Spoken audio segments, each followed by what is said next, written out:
Bismillahirrahmanirrahim. Assalamualaikum warahmatullahi wabarakatuh dan salam sejahtera semua. Terima kasih kepada adik-adik mengikuti kelas cikgu, iaitu pada hari ini kita akan membincangkan berkenaan dengan karangan pendek PT3. Tapi sebelum itu, kepada adik-adik semua, pastikan adik-adik untuk subscribe cikgu punya YouTube iaitu Zaim Nara, dan jangan lupa like dan juga share dan berikan komen-komen yang positif. Okey. Baiklah para pelajar, jadi pada hari ini kita akan mempelajari teknik menjawab soalan kertas 2. Okey. Apabila disebut berkenaan dengan soalan kertas 2, bermakna soalan itu berkenaan dengan penulisan. Okey, bahagian penulisan. Jadi jom kita teruskan. Baiklah para pelajar, semua perlu lebih bersedia keluarkan pen, buku untuk menulis apa catatan yang cikgu ingin berikan kepada anda. Okey, boleh kita mulakan? Okey, baik. Jadi sebelum itu, untuk pengetahuan anda, bahagian kertas 2 ini merupakan bahagian penulisan. Bahagian penulisan iaitu ada bahagian A dan juga bahagian B. Okey, jadi markah keseluruhannya ialah 40 markah. Bahagian A ialah 10 markah iaitu karangan pendek. Bahagian A karangan pendek, ya adik-adik.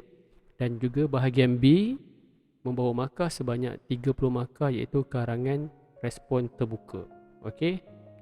Jadi pada hari ini cikgu lebih nak menekankan kepada bahagian A iaitu karangan pendek. Baiklah, jadi objektif pembelajaran kita pada hari ini, okey, cikgu mengharapkan anda dapat melihat apa markahan bahagian karangan pendek. Seterusnya dapat mengetahui teknik menulis, okey, karangan pendek. Dan seterusnya melihat contoh-contoh contoh-contoh soalan, dan juga cikgu berikan sedikit contoh karangan.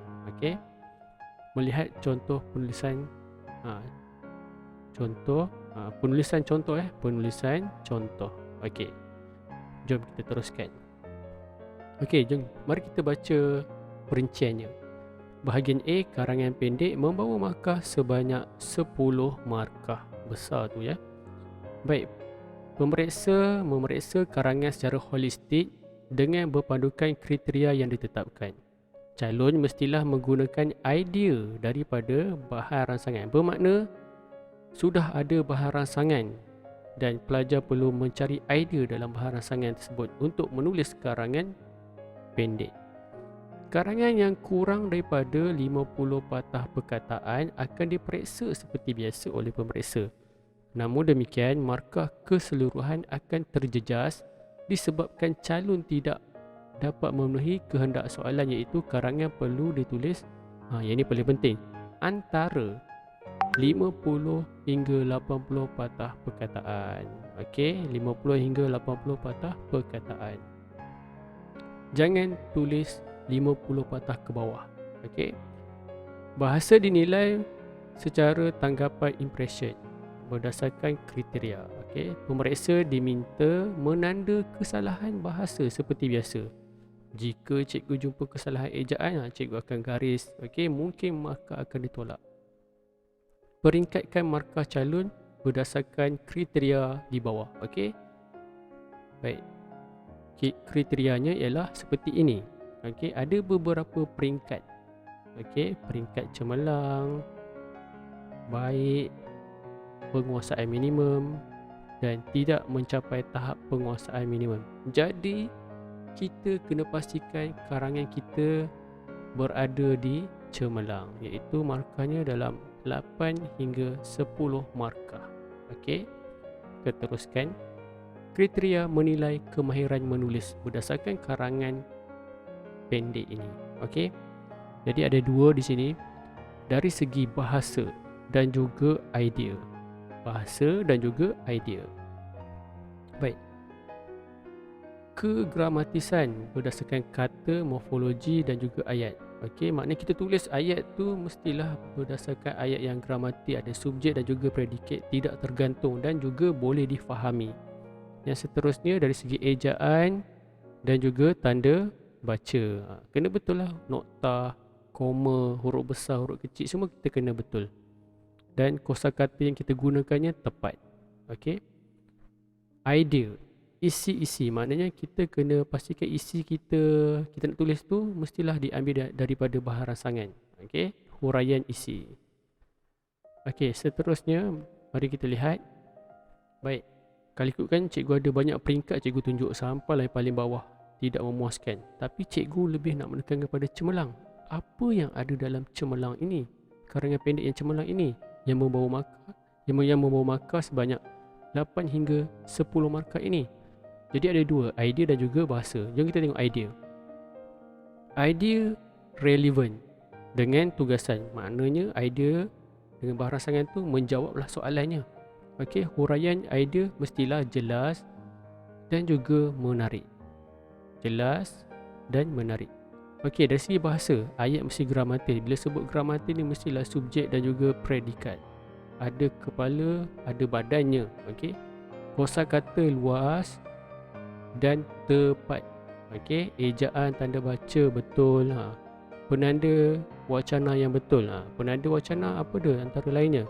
Selain itu, seterusnya, selain daripada itu, akhir sekali. Okey. Baik, yang seterusnya kesalahan bahasa yang minimum. Jadi jangan terlalu banyak kesalahan. Nanti akan jadi peringkatnya akan lebih bawah. Kepujian, okey, dan paling bawah memuaskan dan sebagainya. Baik, perkara penting. Okey, ini kita kena take note. Okey, kita kena take note betul-betul perkara ni. Perkara penting, anda perlu baca soalan dan faham kehendak soalan. Jangan tiba-tiba terus nak menjawab soalan. Jangan. Baca soalan betul-betul, garis mana yang perlu. Anda perlu melihat isi dan bahan yang diberikan, bahan rangsangan kan. Dan selalu dan juga kita kena tengok pemerengganan. Okey. Ada dalam masa sama kita akan buat satu perenggan, ada dalam masa sama kita akan buat 3 perenggan. Tetapi okey, berdasar yang perlu kamu tahu, kebanyakannya kita akan buat satu perenggan. Betul, di dalam karangan pendek ni tidak ada kriteria pemerengganan, tetapi cikgu syorkan kepada anda untuk buat satu perenggan. Kenapa? Sebab kita tak nak mengambil masa yang lama untuk membuat karangan pendek tu jadi karangan yang panjang. Okey, sebab karangan yang panjang tu kita akan jawab bahagian B nanti. Jangan risau. Okey, pelajar perlu memasukkan penanda wacana yang cikgu sebutkan tadilah. Bentuk soalan. Bentuk soalan karangan pendek ni antara lainnya bibliografi. Okey, contohnya aku sebatang pen, kan? Aku dilahirkan, macam itulah. Dan juga karangan pendapat. Karangan pendapat ni macam mana? Macam biasalah. Ada pendahuluan, ada isi, ada penutup. Karangan pengalaman, maknanya kamu pergi ke sesuatu tempat. Program dan aktiviti. Okey, program, aktiviti contohnya perkemahan dan sebagainya.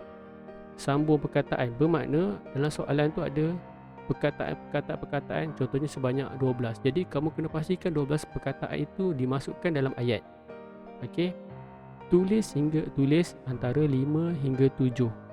Okey, 5 hingga 7 ayat. Okey.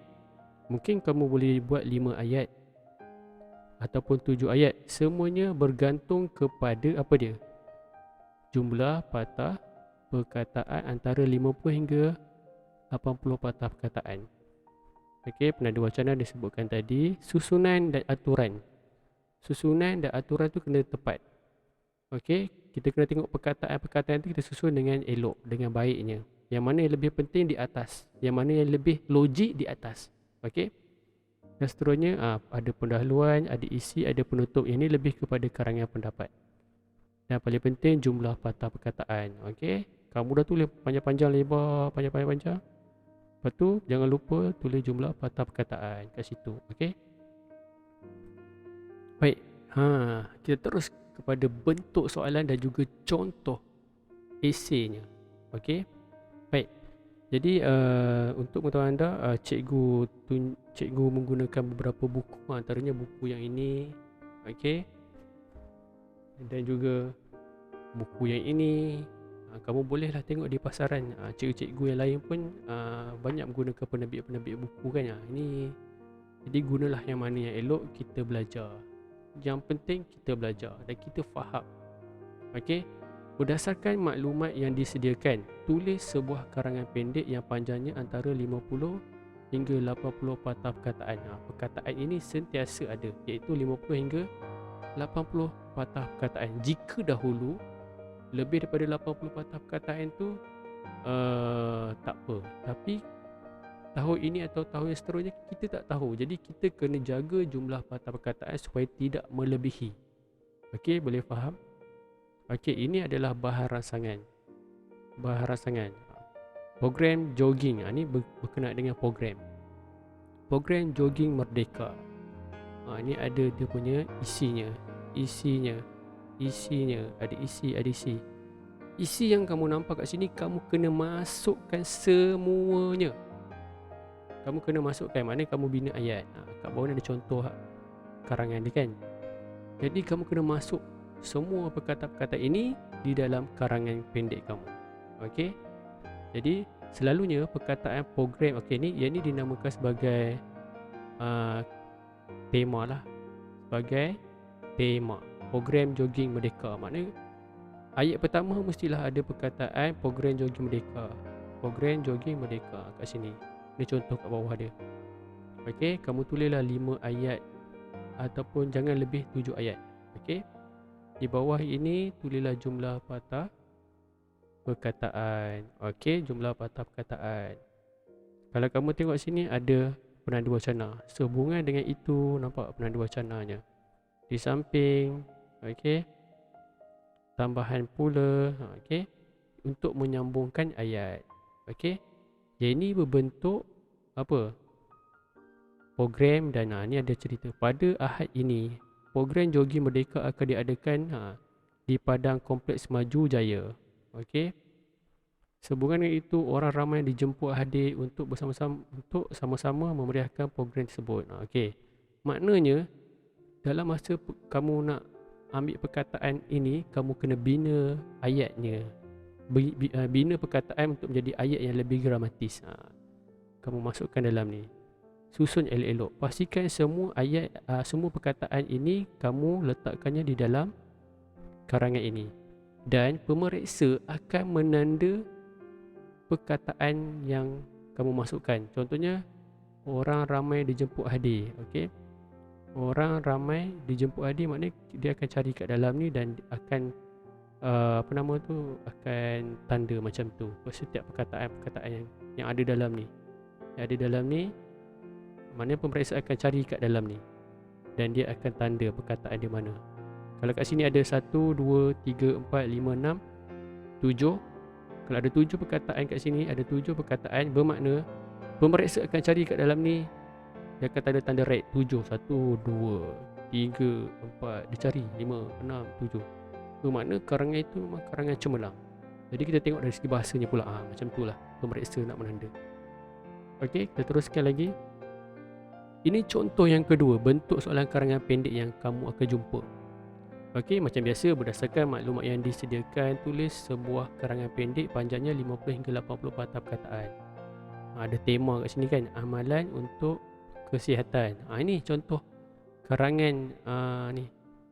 Perkataan, ada perkataan yang perlu kamu masukkan dalam karangan kamu. Perkataan-perkataan ini perlu kamu masuk dalam ni. Jangan tinggal satu pun. Jangan ubah perkataan tersebut. Okey? Dan masukkan dalam ni. Okey? Jangan lupa jumlah patah perkataan. Okey? Ni kamu boleh tengok contoh kat sini. Okey. Yang seterusnya, ini bentuk yang ketiga pula. Bentuk yang ketiga ini lebih kepada karangan pendek dalam bentuk bibliografi lah. Contohnya, aku sebatang pen, kan? Kalau kamu tengok sini, okey, namaku petroleum, perut bumi, pasaran, minyak mentah, membuahkan hasil, sumber tenaga, memeras keringat, sukar menjejakiku, pelantar minyak. Okey. Jadi nak tak nak, yang pertama, ayat pertama kita kena tulis kat sini, namaku petroleum. Jadi kamu kena orang kata apa ni, merasai bebanan daripada contohnya peng ni. Jadi kamu kena anggap diri kamu tu sebagai peng. Okey. Baik, contohnya kat sini kamu menyamalah diri sebagai petroleum. Okey. Namaku petroleum. Aku mana bila bibliografi ni kita akan sebut perkataan aku kan. Aku dikenal sebagai minyak mentah. Okey, ada perkataan minyak mentah. Ada perkataan minyak mentah. Jadi pemeriksaan tanda right. Tanda right. Okey, 1 2 3 1 2 3 4 5 6 7 8 9. Bermakna ada 9 perkataan ini pemeriksa akan cari kat dalam ni. Cukup ada 9 perkataan tu dan dia tengok dari segi ayat tu tak ada masalah sangat, maknanya kamu akan dapat 8 hingga 10 markah. Yang ni. Okey, mudah je, cuma kena buat ayat betul dan pastikan penanda wacana dalam keadaan yang terbaik dan pastikan semua perkataan-perkataan yang ada dalam ni kamu masukkan di dalam karangan kamu. Okey? Boleh? Okey. Yang seterusnya, ini bentuk yang terakhir ialah karangan pendapat. Okey, karangan pendapat. Macam biasalah, selalunya karangan pendapat ni kita buat dalam 6 perenggan kan. 1 perenggan, pendahuluan, isi, penutup. Okey. Jadi yang ini kita buat perenggan 1 perenggan je. Kita buat 1 perenggan je. Cikgu, boleh tak saya buat 3 perenggan? Sebenarnya tak ada masalah buat 3 perenggan. 3 perenggan tu 1 pendahuluan, isi, penutup kan. Tetapi untuk memudahkan kerja pemeriksa, kita buat 1 perenggan je lah. Sebab apa? Kita jangan anggap ini sebagai karangan panjang. Okey? Kita buat 1 perenggan saja. Sudah memadai. Sebab karangan ini lebih kepada 50 hingga 80 patah perkataan saja. Okey? Dan kadang-kadang dari segi test packnya kertas soalan tu tak banyak. Okey, jadi dibuatkan ada ruang yang sikit je. Okey. Berdasarkan maklumat yang disediakan, tulis sebuah karangan pendek yang panjangnya antara 50 hingga 80 patah perkataan. Jadi di sini ada tema.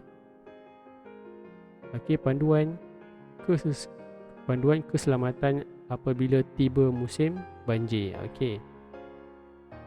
Ini dalam bentuk petaminda kan. Dapatkan maklumat terkini tentang banjir, periksa lubang air, pastikan lokasi pusat pemindahan dan pusat bantuan banjir. Jadi isi ini 1 2 3 kamu kena masukkan dalam karangan kamu. Kalau kamu tengok sini awal-awal ni, ini merupakan apa? Ini merupakan pendahuluan. Okey. Kamu tengok yang bawah ni, ini ialah penutup. Jangan lupa tulis jumlah patah perkataan kat sini. Okey. Jadi yang di tengah-tengah ni semuanya isi. Yang tengah-tengah ni semuanya isi. Isi ambil kat mana? Ambil kat sini. Isi. Gunakan penanda wacana untuk menyambungkan isi. Okey. Cikgu nampak kat sini ada perkataan akhir sekali. Itu penanda wacana untuk yang terakhir. Okey. Jadi itu saja yang cikgu nak tunjukkan. Okey, ini bentuk yang terakhir. Kalau bentuk karangan pendek, ni contohlah ada pendahuluan. Okey, ada pendahuluan. Kehendak soalan contohnya alam sekitar ialah bla bla bla nokta. Lepas tu masuk isi. Lepas tu penanda wacana akhir sekali. Dan kita tutupkannya dengan perkataan kesimpulannya. Bergantung kepada jumlah patah perkataan untuk menulis sama ada 5 hingga 7 ayat. Paling kurang 5, maksimum 7. Jangan lebih. Okey. Baik, yang seterusnya ini yang terakhir. Jadi kita punya pembelajaran kita pada hari ini dah habis. Okey.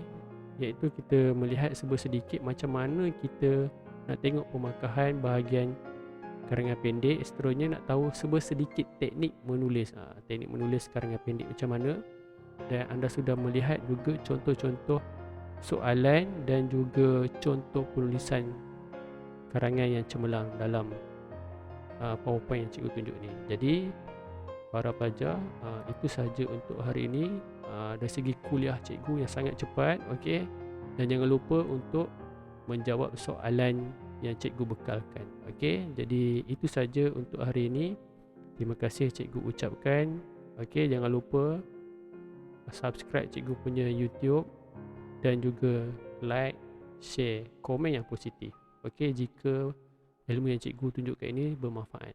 Jadi itu saja untuk hari ini. Kita telah membincangkan teknik menjawab soalan kertas 2 bahagian A karangan pendek BMPT 3. Itu saja daripada cikgu. Terima kasih. Assalamualaikum.